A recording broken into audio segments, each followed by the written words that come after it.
Assalamualaikum warahmatullahi wabarakatuh. Waalaikumsalam Waalaikumsalam warahmatullahi wabarakatuh. wabarakatuh. Dalam pembicaraan kali ini, saya akan membuka untuk pengevaluasian RPJMN tahun sebelumnya. Dalam hal ini, saya mengundang media, lalu calon presiden maupun wakil presiden. Adapun yang membantu saya dalam mengevaluasi hal ini, ada konsultan, ada perwakilan dari dunia usaha dan industri, ada perwakilan lembaga swadaya masyarakat, maupun yang terakhir ada perwakilan masyarakat itu sendiri. Lalu yang akan saya jelaskan pertama kali ini adalah pengevaluasian dalam PDRB maupun pertumbuhan ekonomi itu sendiri.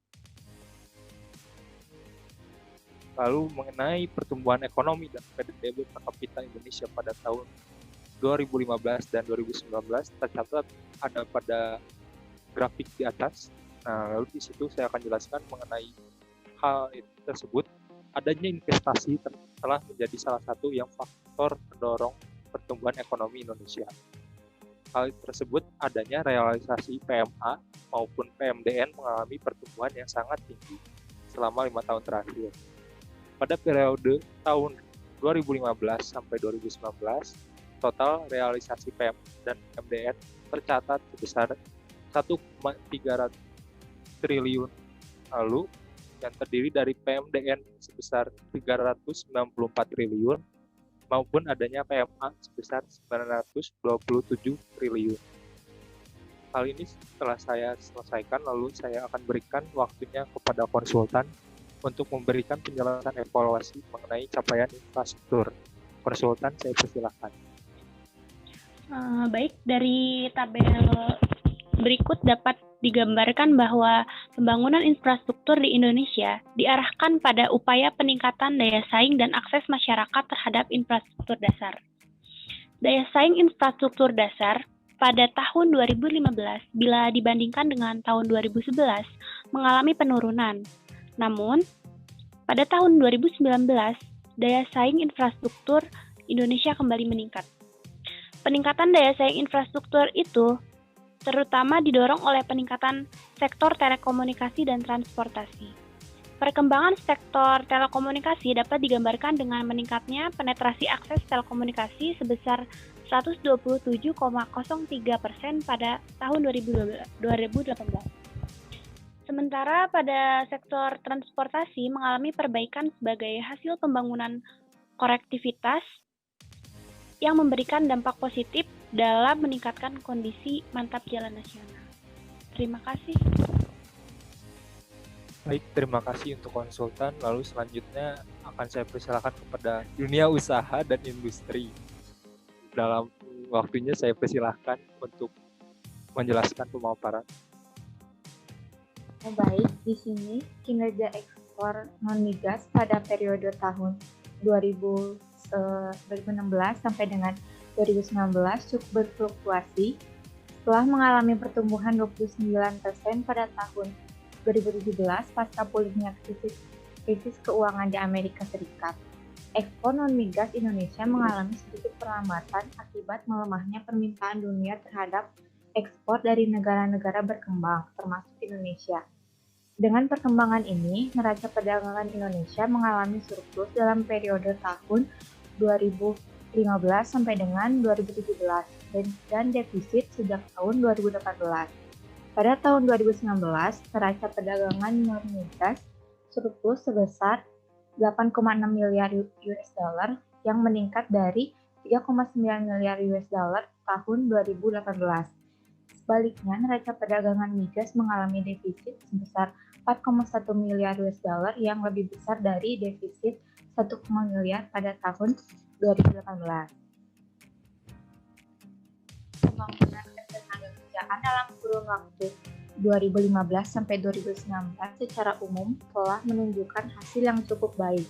Tingkat pengangguran terbuka secara nasional membaik dari 7,9% dari tahun 2015 menjadi 6,3% pada tahun 2019. Begitu pula bila dilihat berdasarkan tingkat pendidikan, semakin baik. Pekerjaan formal sebesar 60,4% dan pekerja non-pertanian 65,6% pada tahun 2019. Perluasan lapangan kerja belum seluruhnya diikuti dengan membaiknya kesejahteraan tenaga kerja sebagaimana yang tercermin dari meningkatnya upah nominal pekerja pada semua lapangan usaha. Baik, terima kasih untuk perwakilan dunia usaha dan industri. Lalu selanjutnya saya akan persilakan kepada perwakilan lembaga swadaya masyarakat. Waktunya saya persilakan. Baik, di sini saya akan memaparkan data tentang perkembangan pekerja formal informal tahun 2015 sampai 2019 dan perkembangan upah sektoral dari tahun 2015 sampai 2019. Dari tabel di atas, Indonesia masih mengalami ketimpangan pendapatan antar kelompok penduduk. Dari seluruh penduduk, hanya 20% penduduk teratas yang pertumbuhannya di atas rata-rata nasional. Jumlah penduduk dalam kelompok ini diperkirakan sekitar 50 juta jiwa. Sementara itu, sekitar 80,0% penduduk tingkat pengeluaran konsumsi di bawah rata-rata nasional. Gambaran ini mencerminkan bahwa Indonesia mengalami ketimpangan pendapatan kelompok masyarakat. Hal ini selanjutnya menyebabkan rasio Gini meningkat dari 0,38 pada tahun 2017 menjadi 0,41 di tahun 2019. Baik, terima kasih untuk perwakilan dari lembaga swadaya masyarakat. Lalu terakhir, saya akan memberikan waktunya kepada perwakilan masyarakat. Dalam waktunya saya persilakan. Baik, saya dari perwakilan masyarakat akan menjelaskan evaluasi tentang status gizi masyarakat. Prevalensi penyakit menular seperti tuberkulosis dan malaria mengalami penurunan, sementara laju peningkatan kasus HIV dan AIDS berhasil dikendalikan. Prevalensi tuberkulosis berhasil turun dari 214 per 100.000 penduduk di tahun 2018 menjadi 212 per 100.000 penduduk, melampaui turun dari 2019. Angka menemukan kasus TB tahun 2017 sebesar 82,3% dan melampaui target NDSI 70%. Selain itu, prevalensi HIV dan dapat dijaga di bawah 0,3%. Hingga tahun 2019, indikator munculnya kasus baru HIV atau AIDS juga menurun dari 6.845 kasus 2017 menjadi 2.763 kasus. 2019 annual Persit Insi mengalami penurunan dari 196 per 1.000 penduduk 2017 menjadi 1,14 per 1.000 penduduk. 2019 saat ini terdapat 212 kabupaten atau kota dengan jumlah penduduk 150,2 juta jiwa telah mendapatkan sertifikat eliminasi malaria. Baik, terima kasih untuk perwakilan masyarakat waktunya. Lalu selanjutnya di sini akan menjelaskan mengenai pengkajian keadaan di Indonesia. Yang pertama, saya akan menjelaskan pengkajian terhadap pertumbuhan ekonomi kuartal 4 pada tahun 2019 tercatat di bawah angka 5%. Penurunan juga terjadi jika dilihat dari periode pertumbuhan ekonomi di kuartal tersebut. Hanya sebesar 4,97%, lebih rendah dari pertumbuhan kuartal 4 tahun 2018 yang sebesar 5,17%. Begitu pula dari pertumbuhan di kuartal 3 tahun 2019 yang sebesar 5,02%. Menurut Center of Macroeconomics and Finance Institute for Development of Economics and Finance, tumbuhnya pertumbuhan ekonomi kuartal 4 sebesar 5%. Lalu menggambarkan semakin beratnya permasalahan ekonomi yang dihadapi Indonesia, adanya kabinet baru yang hingga akhir 2019 telah bekerja 2 bulan lebih, ternyata belum mampu membuat berbagai gerakan yang dapat menyulut optimisme ekonomian, sehingga realisasi pertumbuhan bisa lebih tinggi lagi nantinya. Pada siklus pertumbuhan di kuartal terakhir ini, sering menjadi harapan bagi akselerasi perekonomian, lantaran terdapat perayaan Natal dan libur akhir tahun. Lalu selanjutnya, saya akan memberikan pemaparan keadaan pada konsultan. Konsultan, saya akan persilakan waktunya. Baik, terima kasih. Jika ditinjau dari pertumbuhan ekonomi Indonesia sepanjang 2018 turun 0,15% dari tahun sebelumnya. Ini artinya Indonesia masih mampu mempertahankan pertumbuhan di kisaran 5%, yakni dengan tumbuh mencapai angka 5,02% di 2019. Namun angka ini lebih rendah 0,15% bila dibandingkan periode sebelumnya yang tumbuh hingga 5,17%. Pertumbuhan ekonomi di tahun 2019 sebesar 5,02% lebih lambat dari tahun-tahun sebelumnya yang mendekati ke posisi tahun 2016 yang tumbuh 5,03%.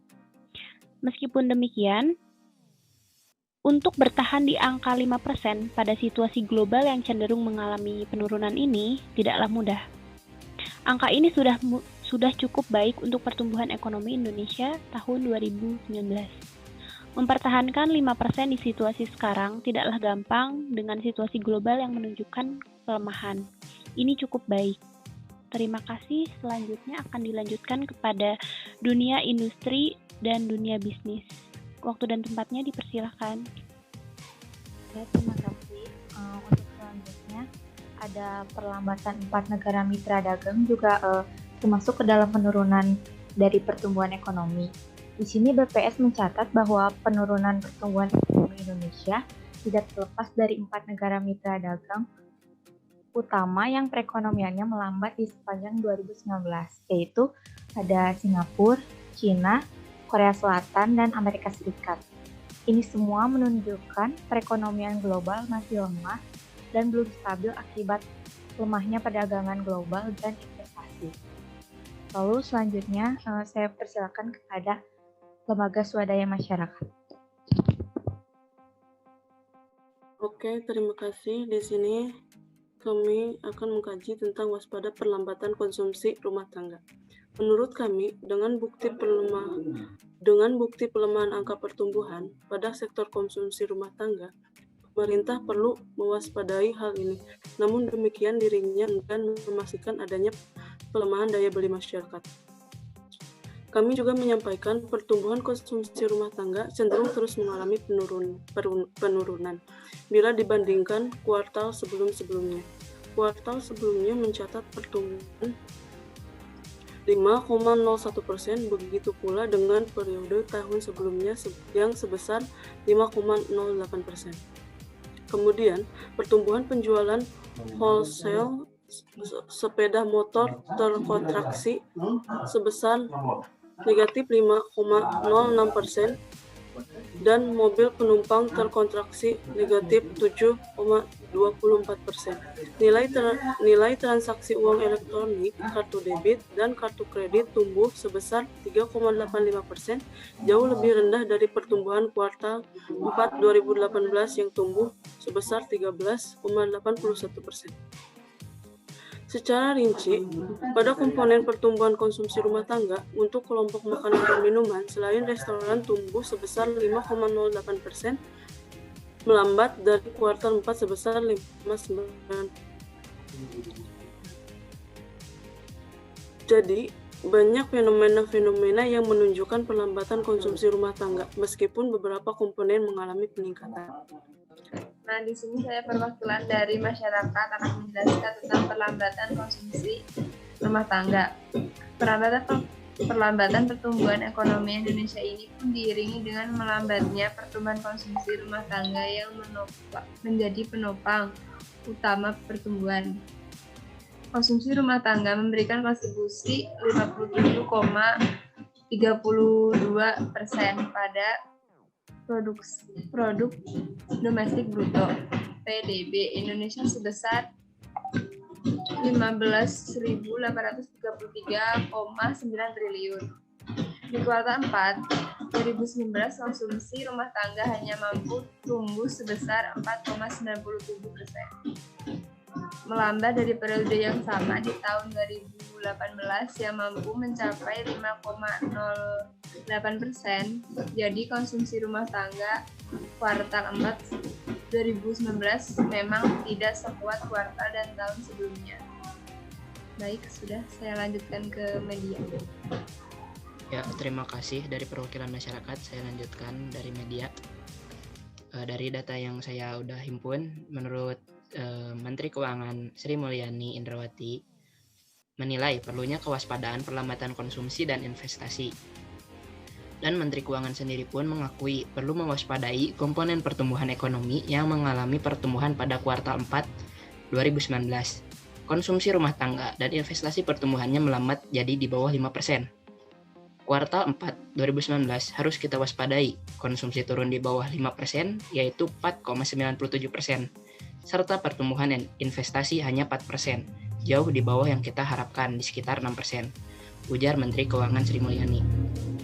Kewaspadaan ini dinilainya perlu untuk dilakukan karena kedua komponen tersebut merupakan penopang untuk perekonomian Indonesia. Konsumsi rumah tangga berkontribusi 57,32% pada produk domestik bruto atau PDB dan PMTB sebesar 33,80% terhadap PDB. Itu variabel yang sangat penting dalam perekonomian kita dari sisi domestik, ujar Menteri Keuangan. Terima kasih. Bismillahirrahmanirrahim. Assalamualaikum warahmatullahi wabarakatuh. Waalaikumsalam warahmatullahi wabarakatuh. Sebelumnya, terima kasih atas waktu dan kesempatannya. Di sini kami akan memaparkan visi dan misi serta 5 fokus program kerja nasional yang nanti akan dilaksanakan untuk masa depan. Dari visi yang kami buat adalah terwujudnya bangsa dan negara Republik Indonesia yang adil, makmur, religius, dan bermartabat dalam bingkai persatuan berdasarkan Pancasila dan Undang-Undang Dasar 1945. Misi yang kami buat terdapat 5 misi. Yang pertama adalah membangun perekonomian nasional yang adil, makmur, berwawasan lingkungan melalui jalan politik ekonomi sesuai amanat konstitusi. Yang kedua adalah membangun masyarakat Indonesia yang sehat, cerdas, produktif, dan unggul dalam kehidupan yang aman dan terlindungi jaminan sosial.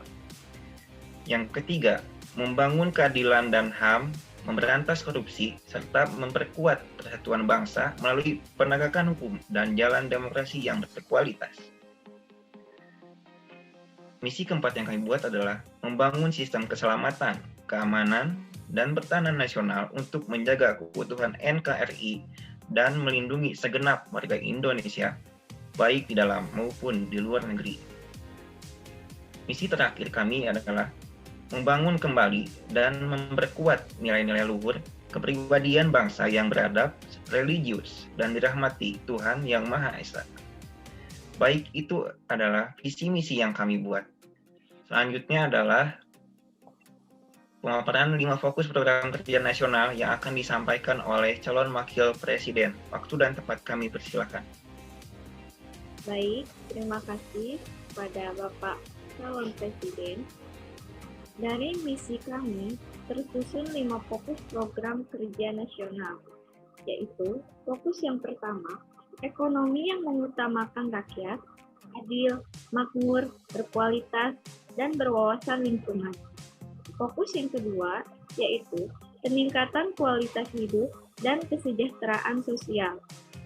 Fokus yang ketiga, yaitu keadilan di bidang hukum dan demokrasi berkualitas. Fokus keempat, yaitu menjadikan negara Indonesia rumah yang aman, nyaman, dan berdaulat bagi seluruh rakyat Indonesia. Dan fokus yang terakhir yaitu fokus kelima, penguatan karakter dan kepribadian bangsa yang luhur. Terima kasih. mungkin cukup sekian dari pemaparan visi dan misi serta 5 fokus program kerja nasional untuk masa depan yang akan datang. Terima kasih atas perhatiannya. Wassalamualaikum warahmatullahi wabarakatuh. Waalaikumsalam warahmatullahi wabarakatuh.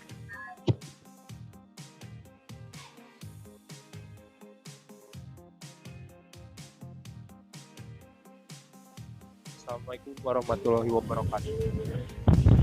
Waalaikumsalam warahmatullahi wabarakatuh. Saya di sini sebagai Bappenas akan membantu dalam penyusunan rancangan awal mengenai rencana pembangunan nasional.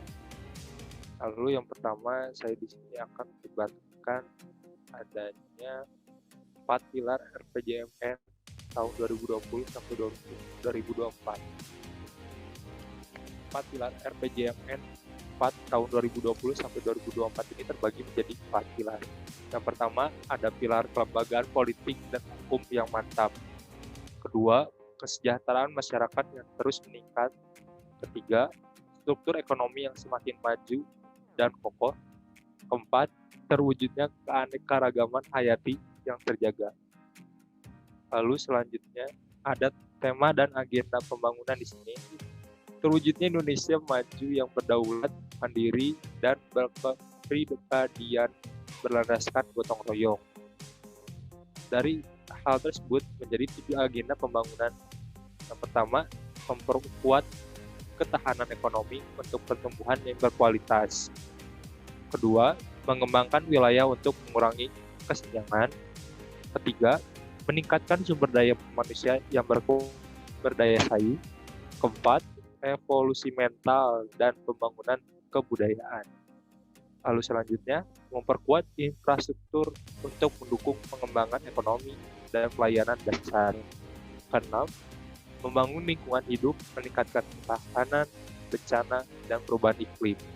Adapun yang terakhir, memperkuat stabilitas Polhukam dan transformasi pelayanan publik.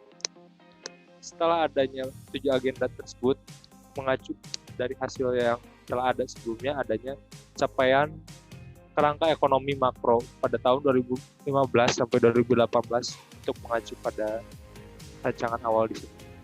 Hal tersebut terbagi menjadi 8 aspek. Ada pertumbuhan ekonomi sebesar 5,0%, lalu ada tingkat kemiskinan sebesar 9,82%, lalu ada pertumbuhan investasi sebesar 5,6%, TPT sebesar 5,34%, selanjutnya PDB per kapita sebesar 3,927, rasio Gini sebesar 0,389, tingkat inflasi sebesar 3,3%, dan terakhir IPM sebesar 71,30%.